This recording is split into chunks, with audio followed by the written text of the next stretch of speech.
Bom dia, pessoal. Espero que vocês estejam bem.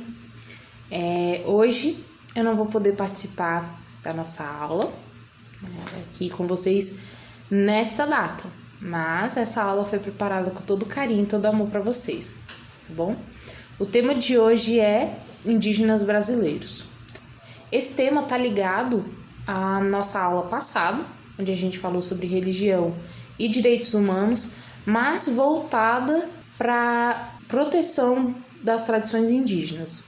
Então a gente vai aprofundar um pouco nesse tema e também para dar uma aliviada na cabeça, né? Muito tempo falando só sobre direitos humanos, e aí a gente vai dar um suspiro aqui.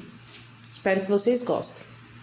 A primeira coisa que a gente tem que entender, então, é que quando eu coloco que a gente vai conversar sobre indígenas, eu não estou falando que a gente vai conversar sobre resquícios de um passado distante ou de pessoas que são memórias vivas da colonização ou até mesmo pessoas que só existem nos livros de história. Não, os povos indígenas são povos originários, ou seja, são os povos que deram origem, estão na raiz do que é a construção da sociedade brasileira, né? E são os descendentes diretos dos primeiros habitantes do que se chama América. E eles estão vivos e presentes em todos os espaços no Brasil. Quando eu coloco todos os espaços, eu não estou falando só em questão de território. E sim, os indígenas, as comunidades indígenas estão em todos os territórios do Brasil. Eu estou falando na política, eu estou falando nas universidades, eu estou falando nas escolas, na sociedade civil, no geral, em todos esses espaços políticos, nos espaços de convivência, enfim, os povos indígenas estão conosco.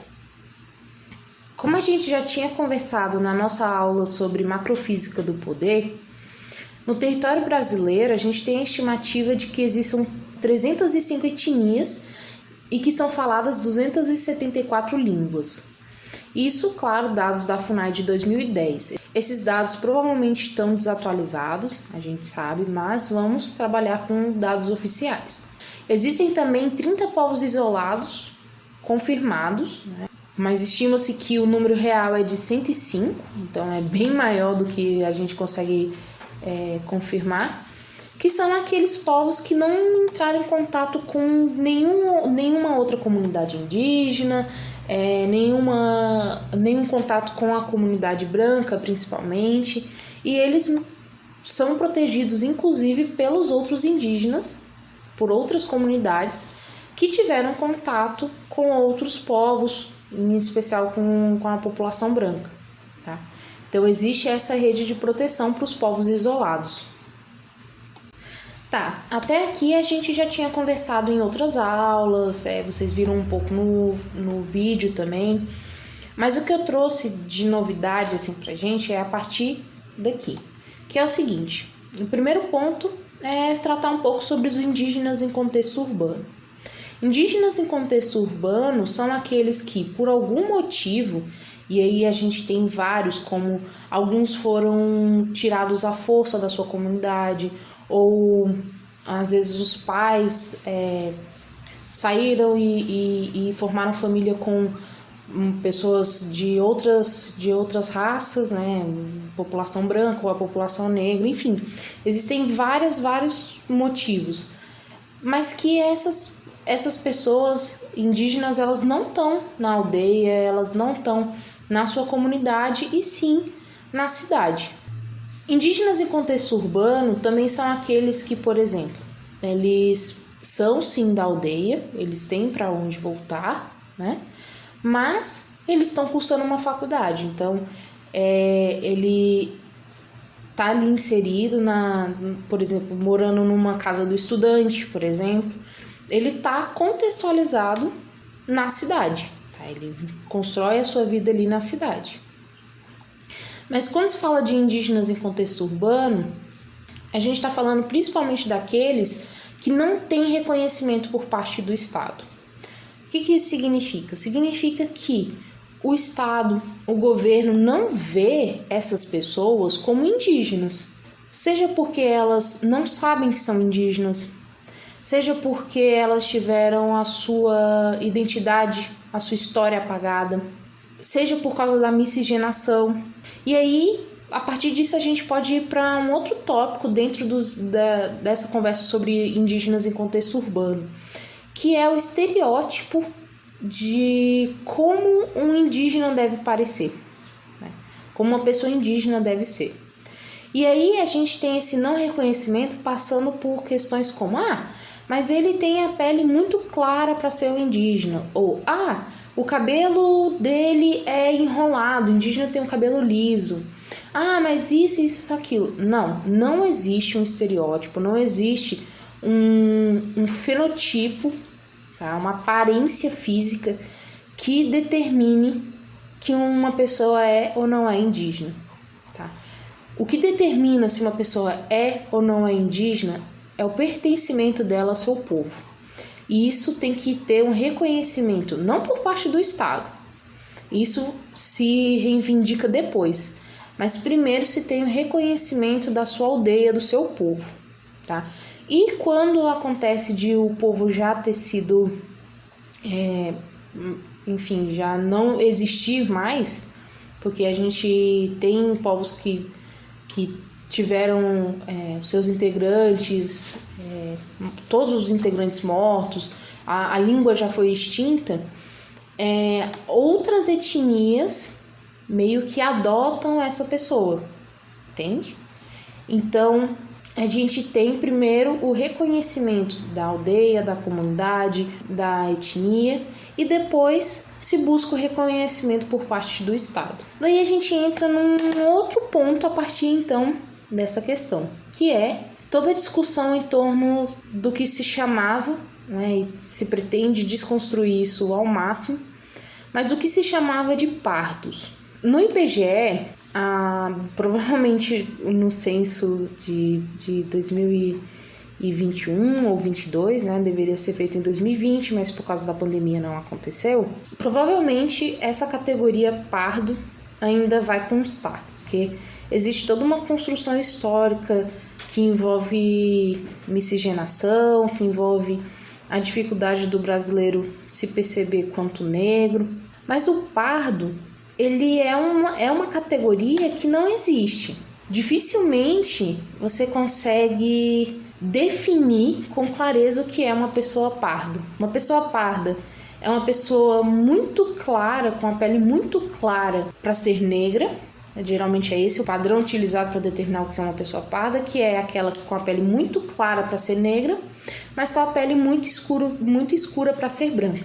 E aí o pardo é uma categoria que ela tá ali, joga as pessoas no limbo, e se buscou então essa nomenclatura para tentar aliviar um pouco desse sofrimento de indecisão, de não identificação. Só que quando a gente está falando sobre a população indígena, a gente está falando de pessoas que não são brancas e não são negras, são indígenas. E como eu disse antes, não existe um estereótipo, um fenótipo que determine, assim, você olhar para uma pessoa e falar assim, essa pessoa é indígena. Claro, algumas etnias, elas mantiveram as linhagens e tudo mais, mas isso, principalmente em contexto urbano, é bem mais difícil.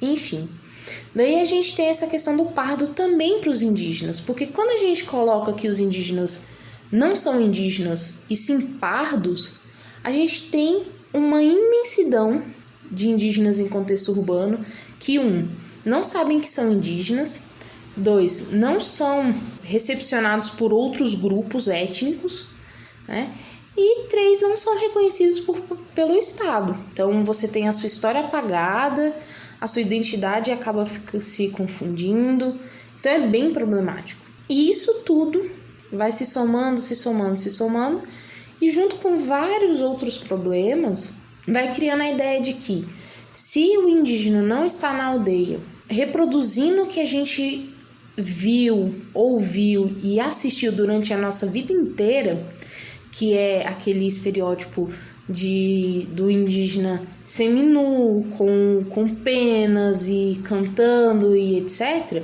então não é índio de verdade.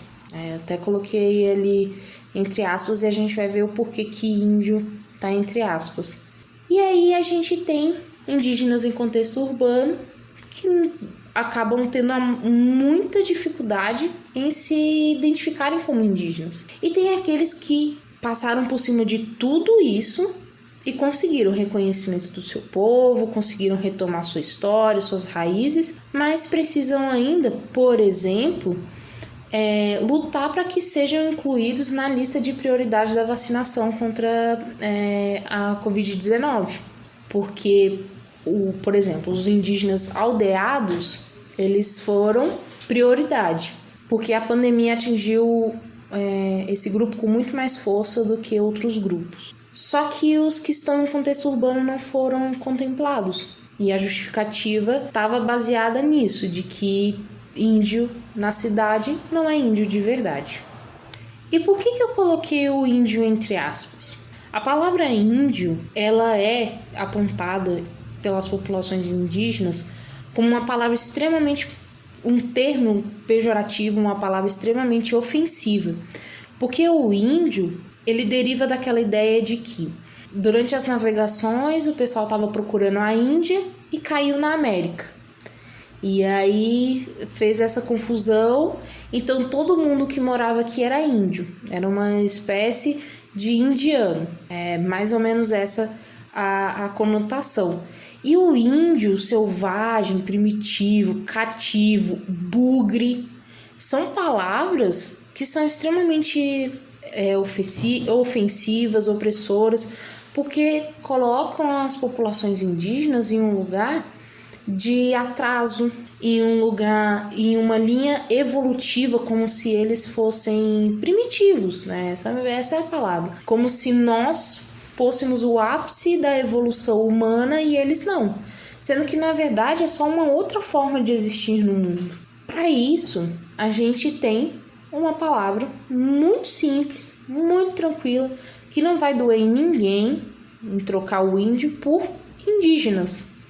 E sempre, de preferência, dependendo do contexto, no plural. Por quê? Não existe uma etnia indígena. São vários povos, são várias etnias que se juntam em uma causa só. Então, a gente pode pensar o seguinte: nós somos brasileiros e brasileiras. Só que eu, Raquel, eu sou brasiliense. O Natan, ele é gaúcho. Mas a gente é brasileiro. Seria a mesma lógica para os indígenas. Todos são indígenas. Mas eu poderia ser uma indígena Krenak e o Natan, professor de filosofia, um indígena Kaiowá, por exemplo. Então, sempre no plural ou de preferência no plural, para mostrar isso, para mostrar a diversidade das populações indígenas. Outra palavra também que é extremamente ofensiva, opressora, reproduz essa mesma ideia de que os indígenas são primitivos, é a ideia de tribo. Quando se fala de tribo no sentido de localização, de território, localizada na tribo tal. Não, você pode trocar por aldeia, por terra indígena, a sigla é TI. Você pode trocar por comunidade. E quando ela estiver se referindo aos indígenas de alguma etnia, você troca pela palavra etnia, povos, também comunidade. Ou, se você souber, melhor ainda, chame pelo nome, o nome daquela etnia. Por exemplo, aqui eu acabei de citar Krenak, Kayapó, Kaiowá, Guarani. São palavrinhas que para nós parece muito pouco, mas para eles é uma mudança muito significativa e tem ligação com as suas causas, que a gente vai ver um pouquinho agora. Agora eu vou mostrar para vocês, então, algumas das principais causas indígenas atuais. E eu já vou começar pela talvez mais importante, que é a demarcação de terras. A demarcação de terras, ela está presente na Constituição de 1988. E ela fala basicamente sobre o direito de se organizar em um território, tá? Se organizar culturalmente, ter esse espaço, por exemplo, para cultivar, para viver. É basicamente dizer, olha, esta porção de terra aqui é de vocês. Esse espaço aqui ninguém pode entrar, ninguém pode comprar, ninguém pode vender. Essa terra pertence ao povo X. Isso tem que ser feito pelo Estado, inclusive como uma política de reparação pelo genocídio cometido tanto no período da colonização quanto depois. Assim como o genocídio, a perseguição, a tortura durante a ditadura militar. Porque os indígenas foram muito perseguidos durante a ditadura militar. E a gente vai conversar sobre isso no próximo ponto.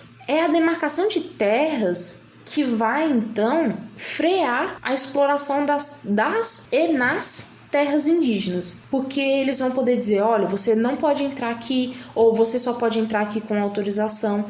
É basicamente a demarcação de que aquela propriedade é uma propriedade, entre aspas, privada, né? Ela não é privada, mas seria como se fosse uma propriedade privada, impede que se explore. E quando isso acontece, essa exploração, principalmente exploração ilegal de madeira, enfim, a invasão, o Estado, por ter já concedido essas terras, vai se colocar como protetor delas. E agora a gente tem um problema muito grande em relação a isso, porque várias terras estavam sendo demarcadas, a gente estava tendo um avanço em relação a isso. Mas a gente encontrou, eu coloco a gente porque a demarcação de terras indígenas, como vocês vão ver mais pra frente, ela é uma pecinha num quebra-cabeça inteiro.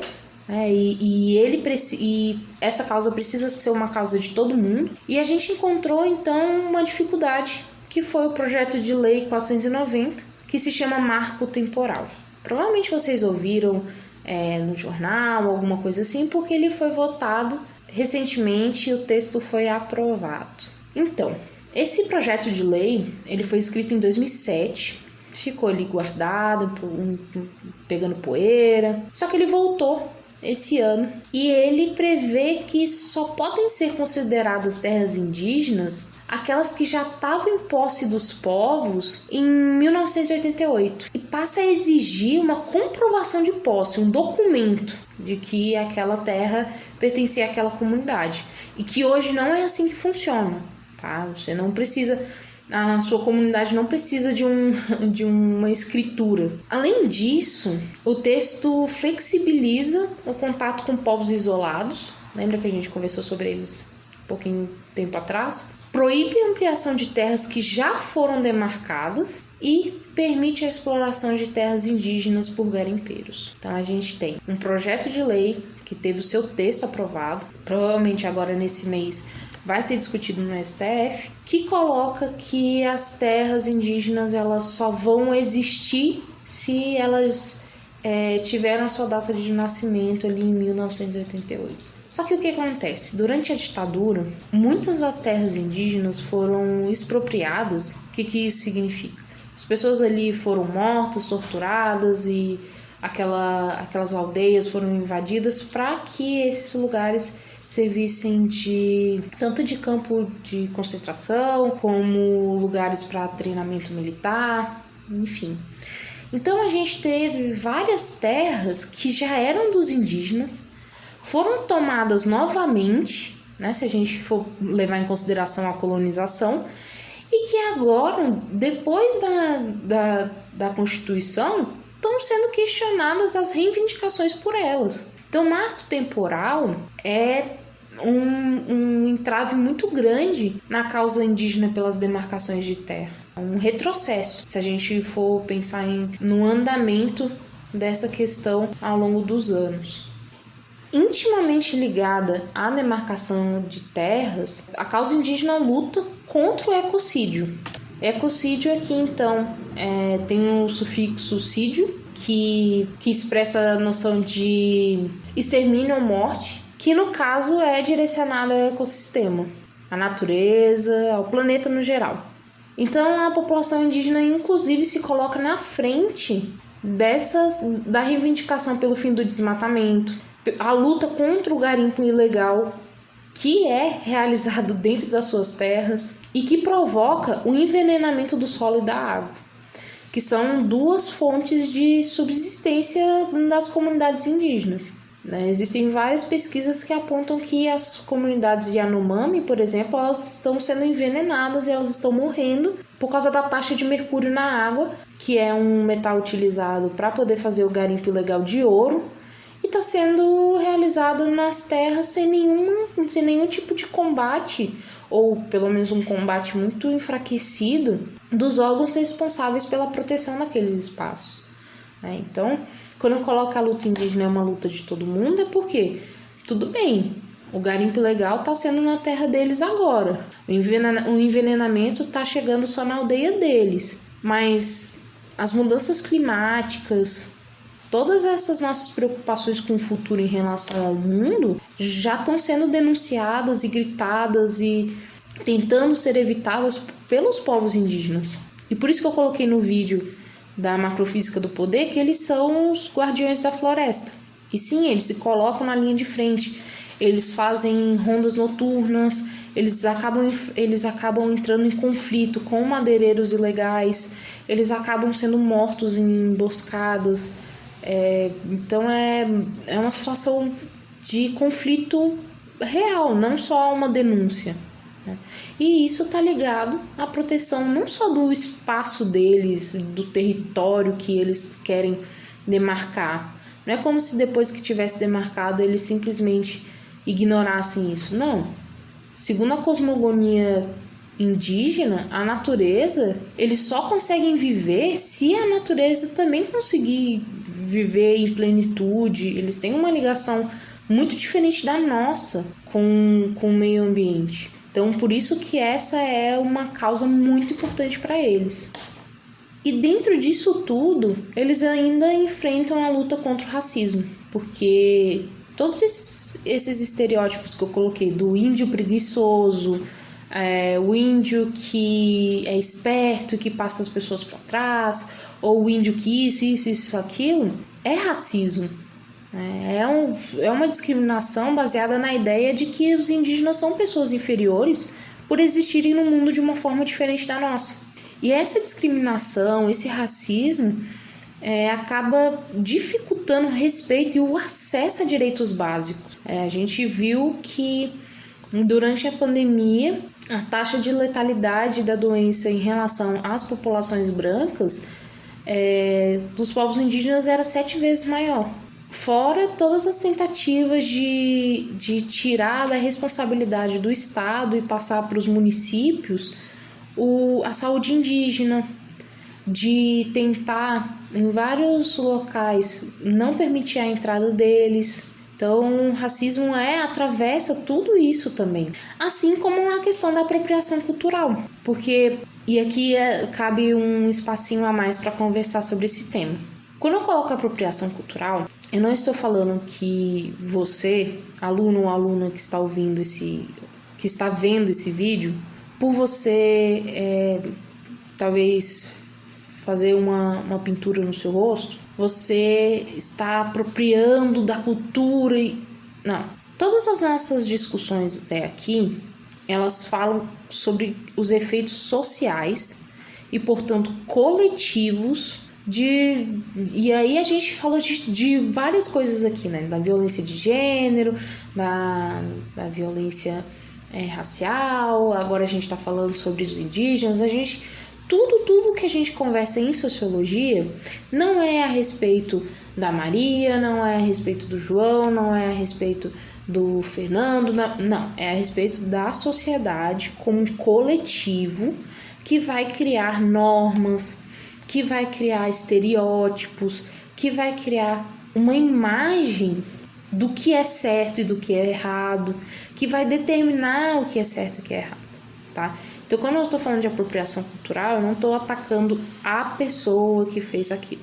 Mas a gente tem que repensar, por exemplo, a ideia, ou pelo menos refletir em um primeiro momento e depois repensar as nossas atitudes sobre a nossa mania de simplesmente virar as costas para as causas indígenas e no carnaval decidir se vestir de entre aspas, índia e sair pulando feliz, dizendo que é uma homenagem. Geralmente essas fantasias, elas são extremamente sexualizadas, elas são coloridas e não representam indígena nenhum, porque a não ser que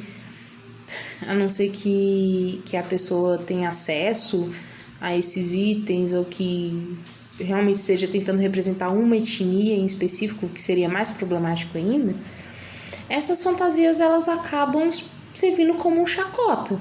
Elas acabam contribuindo para a ideia de que as mulheres indígenas são mulheres que podem ser hipersexualizadas.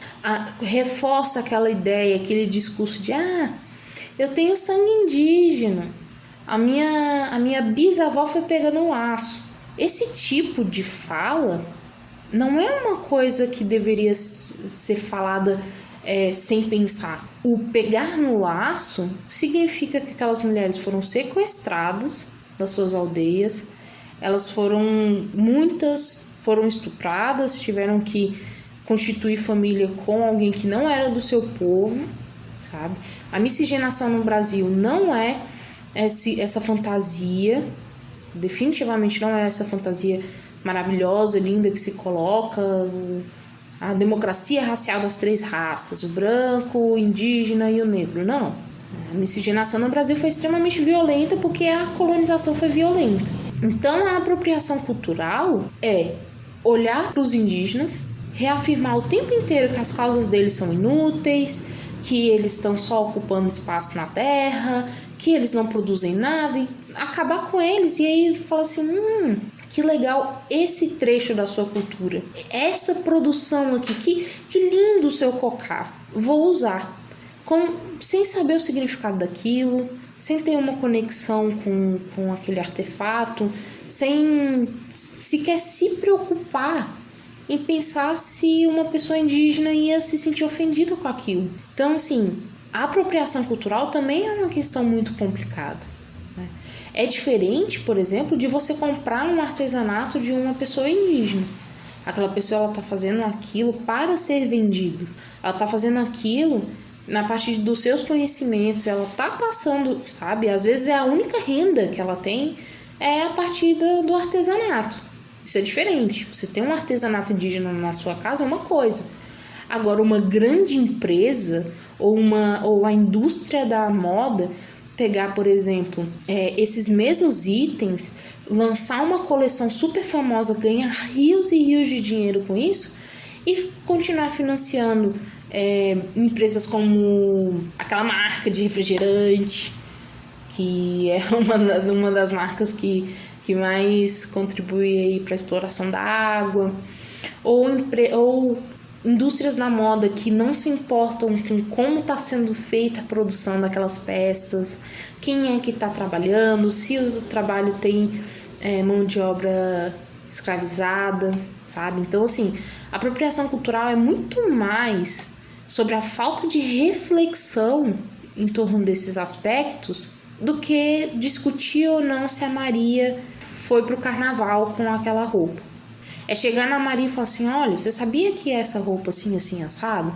Pô, não é legal. Talvez você poderia não vestir isso aí. Daí se ela fizer um escândalo é outro papo.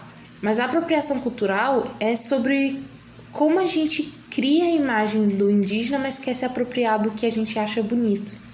E isso vai acontecer com vários outros povos. Isso também acontece com asiáticos, isso também acontece com a população negra, isso também acontece com várias outras etnias, outras raças, às vezes dentro do Brasil, de estado para estado tem isso.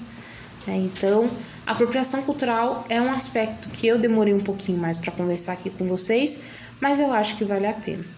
Quem quiser, depois eu posso deixar algum link, alguma coisa, para vocês verem um pouco mais, discutir, acharem se faz sentido ou não. Mas gostaria que vocês refletissem sobre isso, tá bom? Por fim, tudo isso que eu falei, todas essas causas, elas giram em torno de uma luta, que é pelo direito de viver. É o direito de viver dignamente, de ter sua cultura respeitada, de não ver suas mulheres e suas crianças sendo violadas, sendo estupradas, sendo mortas, como forma de ataque, como forma de ameaça.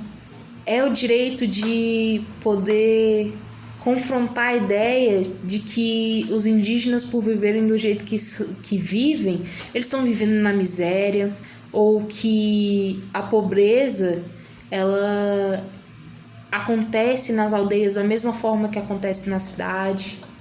É pelo direito de viver, inclusive na cidade, sem ser questionada. Mas indígena usando celular não é indígena. Que isso? Então, assim, a grande luta é pelo direito deles viverem, das comunidades viverem em paz, deles terem um meio ambiente que é a sua forma de viver, sendo respeitada, e também seguir protegendo para que a gente possa viver. Se a gente não consegue viver da mesma forma que eles, pelo menos eles estão cuidando da natureza, pelo menos eles estão cuidando do meio ambiente, pelo menos eles estão tendo uma relação de respeito, de amor e de cuidado com o meio ambiente. E isso não está sendo respeitado em nome de várias coisas, mas que giram principalmente em torno da necessidade de lucro, de produção, de venda, de exploração, e que inclusive países que são potências, que estão aí produzindo um monte, já apontaram que, olha, se seguir nesse ritmo, o planeta não vai aguentar. Recentemente saiu o relatório da ONU e foi assustador, né? Basicamente dizendo, olha, o mundo vai acabar e tal, não sei o quê. Os indígenas lutam para que isso não se concretize. Só que para isso eles precisam viver. Para isso eles precisam não se preocupar se eles vão ter a aldeia, a escola da aldeia, ou qualquer outro espaço que faça parte da comunidade incendiado à noite, ou ter a sua água envenenada com agrotóxico, ou ter todos os animais na volta extintos. Então é um pouco triste, mas ao mesmo tempo revigorante saber que a luta indígena é pelo direito de viver. Bem, eu vou me despedindo aqui, vou deixar vocês agora com a professora Letícia, mas antes queria dizer que essa apresentação, que modéstia à parte achei lindíssima, ela foi feita da forma mais simples possível em relação aos textos, porque eu queria apresentar para vocês um pouco do grafismo indígena, tá? Aqui a gente tem grafismos de várias etnias, e esses desenhos, esses padrões, eles mudam de etnia para etnia, de comunidade para comunidade. Algumas são usadas só em festas, outras são usadas em outras situações para dar força, para poder, às vezes, por uma questão de identidade, por exemplo, um grafismo que indica que é uma mulher jovem ou que aquela mulher está grávida. Então, o grafismo indígena, além de muito, muito bonito, mantém uma conexão muito forte de comunidade, de respeito entre eles, e eu acho que é um aspecto visual muito bonito que devia ser mais valorizado. Não explorado, dentro daquela nossa discussão sobre apropriação cultural, mas valorizado e reconhecido, tanto por vocês, quanto por outros professores, por todo mundo, no geral. Tá? Eu espero que vocês tenham gostado. E é isso. Um beijo e aproveitem esse restinho de manhã. Tchau, tchau.